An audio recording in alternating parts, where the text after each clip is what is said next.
Sikap Presiden Joko Widodo tak salami Wakil Presiden ke-6 Tri Sutrisno saat menghadiri peringatan ulang tahun ke-79 TNI di lapangan Silang Monas, Gambir, Jakarta Pusat pada Sabtu 5 Oktober 2024 tengah mendapat sorotan publik. Bahkan di media sosial beberapa potongan video yang memperlihatkan sikap tak acuh Presiden Jokowi terhadap Tri Sutrisno pun viral di media sosial. Setelah mendapat perhatian publik, pihak istana pun akhirnya angkat suara atas sikap Presiden Joko Widodo itu.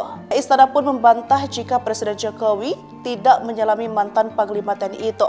Hanya saja, momen keduanya bersalaman di tempat yang berbeda saat itu tidak tersorot media.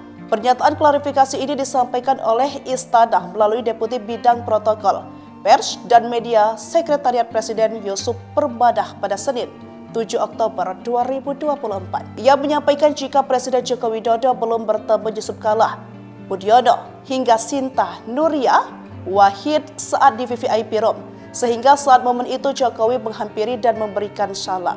Yusuf mengatakan Presiden sangat menghormati semua elemen masyarakat, apalagi para tokoh yang pernah memimpin bangsa. Sebelumnya, melansir dari tayangan video peringatan ulang tahun ke-79 TNI di kanal YouTube Sekretariat Presiden, terlihat awalnya Jokowi beserta Ibu Iriana Jokowi tengah berjalan menuju kursi yang telah disediakan.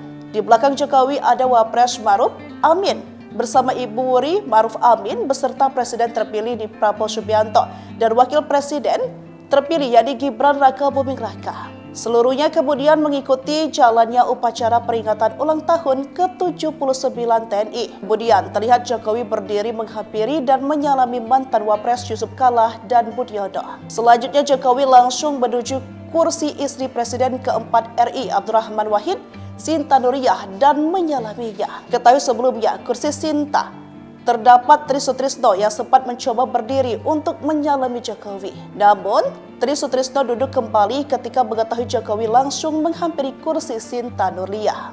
Usai menyalami Sinta Nuriyah, Jokowi menyalami anak dari Presiden Abdurrahman Wahid atau Gus Dur, yakni Yeni Wahid. Setelahnya, Jokowi langsung kembali menuju tempat duduknya kembali.